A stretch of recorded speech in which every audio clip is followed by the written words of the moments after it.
Hola, muy buenos días y bienvenidos un día más a estos vídeos de preparación, graficación y creación de escenarios, analizando la sesión de hoy, miércoles día 25 de mayo, con el futuro del SP 500 y con el del Nasdaq. Estáis en el canal del Espejo del Trader, al que os animo a suscribiros, y vamos a empezar el análisis para la preparación de la sesión intradía de hoy, en sesión americana, con un titular a corto plazo, encajados muy cerca de soportes. Vamos a verlo todo ello en los gráficos. Como siempre antes, recordando que todo el contenido publicado en este vídeo se ofrece únicamente con el propósito formativo y no debe bajo ninguna circunstancia considerarse como ideas para comprar, vender o suscribir instrumentos financieros. Ninguna información en este vídeo se considerará como asesoría en materia de inversiones. Bien, echemos un vistazo al calendario económico antes de empezar con el análisis técnico para ver un poco las principales noticias macro de la sesión de hoy. Tenemos de aquí una hora casi el dato de pedidos de bienes duraderos en Estados Unidos, de importancia elevada. A las 4:30 la publicación semanal de inventarios de petróleo crudo de la AIE y, muy importante, ya más tarde, 8 de la tarde hora Madrid, tenemos las actas de la reunión del FOM. Así que atentos a esa hora si operáis esa última sesión del día. Vámonos a los gráficos, empezando con el gráfico diario del futuro del mini SP 500. Aquí vemos un poco la jornada de ayer, una jornada que, bueno, pues aparte un poco de ese susto al principio de la jornada con ese gap bajista que tuvo lugar por ese profit warning de Snap, pues luego pues el precio se quedó bastante cerca de la apertura. Una sesión pues que nos dejó esta vela, una vela con sombra, pero que no nos informa ni nos dice nada de nada. Fijaros que en el gráfico diario, un poco hablando de dónde estamos, ¿no? Pues estamos, como decía el titular, ¿no? Un poquito cerca de soportes, todos esos mínimos anuales, pero encajados. Tiene una zona de resistencia muy importante ahora, el futuro del mini SP 500, que es esta zona, los 3.980, ¿vale? Que aquí se formó un nivel, había soporte, luego resistencia, luego se rompió, luego soporte, luego se ha roto, luego resistencia. A medida que esta zona, el precio va zona 3.980 y 4.000, es un poquito toda esta zona de aquí, pero nos ha dejado como resistencia ahora mismo más clara pues la zona de los 3.980. Y ayer pues nada, ni se perdió un soporte ni se perdió la resistencia, o sea, estamos encajados, por eso un poco el titular, ¿no? Porque no estamos haciendo pues ningún movimiento técnico relevante.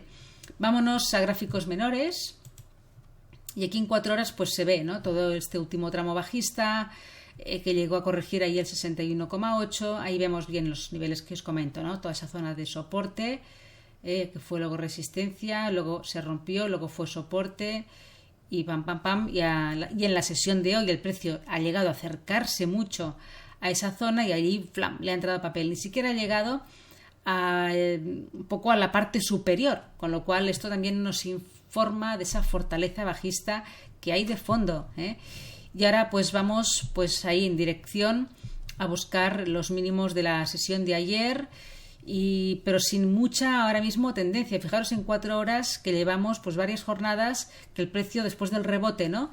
En los mínimos anuales dejados aquí a mitad de mayo, rebotó, volvió a intentarlo, rebotó, o sea, no tenemos una tendencia clara, estamos muy hablando de corto plazo, en una tendencia lateral con este soporte mayor y esta resistencia. Mientras el precio se mantenga por aquí, pues aparte de que de momento estamos encajados cerca de soportes, tampoco hay una tendencia clara a corto plazo y por tanto no hay una fuerza clara. Y esto es muy importante en la preparación, en la planificación, un poco en los escenarios que tenemos que plantearnos antes de cada sesión intradía. Cuando no hay una fuerza que acompañe al precio, se hacen sesiones más complejas, aunque sí que hay una fuerza bajista, por supuesto, de fondo, mucho más que alcista, está claro, pero que el contexto es el que es a corto plazo. Bien, vámonos al gráfico de 1 hora. Aquí vemos cómo, de alguna manera, esta media de 200 en este marco temporal ha ayudado, entre comitas, ¿no?, a que ni siquiera el precio llegara a la zona de los máximos dejados en la sesión de lunes, máximos semanales. Ahí ha encontrado resistencia y se nos ha girado. Ha dejado una zona de soporte ahí en los mínimos de la sesión asiática que coincidía con estos máximos rotos, ¿no? Ese pullback, intento de continuación. final el precio se mueve siempre de la misma manera, ¿no? Y aquí este soporte pues se ha roto, ha actuado como resistencia y desde ahí que se nos ha girado. Por tanto, tenemos una primera resistencia en esta zona, hablo de niveles siempre más intradiarios, en la zona de los 3.945 más o menos, esta zona de aquí. El siguiente soporte lo encontramos, sobre todo el más importante, en estos mínimos semanales, mínimos de la sesión de ayer, 3.870.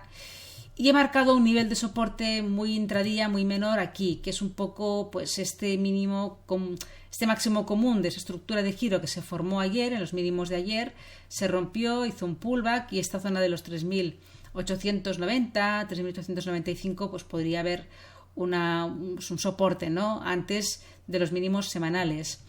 Y ya vemos un poco las estructuras que está dejando en 15 minutos, lo que comentaba, ruptura de esa zona, ha hecho un pullback, continuación bajista. Podríamos marcar también este nivel, pero son niveles ya que tendremos que acabar de acotar antes de empezar la operativa en la sesión americana. Vámonos al Nasdaq. Gráfico diario, exactamente lo mismo, incluso ya mucho más cerca de los soportes principales, de esos mínimos anuales. Para lo que son los niveles de soporte siguientes, en caso de que se perdieran esta zona, recordar que tenéis el vídeo de ayer para poder hablar un poco de los niveles, más allá de estos mínimos dejados aquí más cerca, que ayer pues repasamos un poco más los niveles a continuación, resistencias mayores, soportes mayores, etcétera. Bien, pues vamos a gráfico de 4 horas y aquí vemos pues un poco lo mismo, este lateral aquí irregular que se ha formado desde el día pues 19 de mayo, pero con un contexto, con una fuerza bajista bastante contundente. Fijaros que del rebote es que ni siquiera se ha quedado a la mitad de todo un poco, desde este último máximo, ¿no?, de la resistencia de los 12.600, ni siquiera ha llegado a superar la zona de los 12.100. Eso también nos da esa información de fondo de una gran fuerza bajista que impera en los mercados. Y estamos viendo pues en la sesión de hoy, vamos a verlo ya mejor en una hora, cómo esa resistencia dejada en la sesión del día 24, con esa apertura bajista, pues ha vuelto hoy a actuar de resistencia. Se ha mantenido ahí dejando los máximos de la sesión en los 11.900. Desde ahí se ha girado también esa zona, este nivel de aquí, como un poquito comentábamos en el SP, soporte, roto, resistencia rota, soporte, intento romper el máximo anterior, no puedo, me para abajo, y rompemos soportes y pam. Y vamos acercándonos pues a la zona de los mínimos de la sesión de ayer. Y también en 15 minutos he encontrado, y fijaros en 15 minutos cómo se aprecia esos niveles más claramente, esos máximos, esa polarización al inicio de la sesión de hoy, ese throwback que se ha producido. De aquí ha rebotado hasta que finalmente se ha perdido, pullback, continuación. Y tenemos en la zona de los 11.650 aproximadamente un soporte que podría frenar el precio en este movimiento bajista que estamos viendo pues más inmediatamente. Pero repito, todo esto, estos niveles ya los tendremos que acabar de ver pues antes de empezar la sesión intradía de hoy, porque tendremos que acabar de hacer un poco un retoque y acabar de trabajarlo. Bien, pues nada más, dejamos aquí la preparación de la sesión de hoy y nos vemos mañana. Que tengáis una feliz tarde, buen trading. Hasta luego.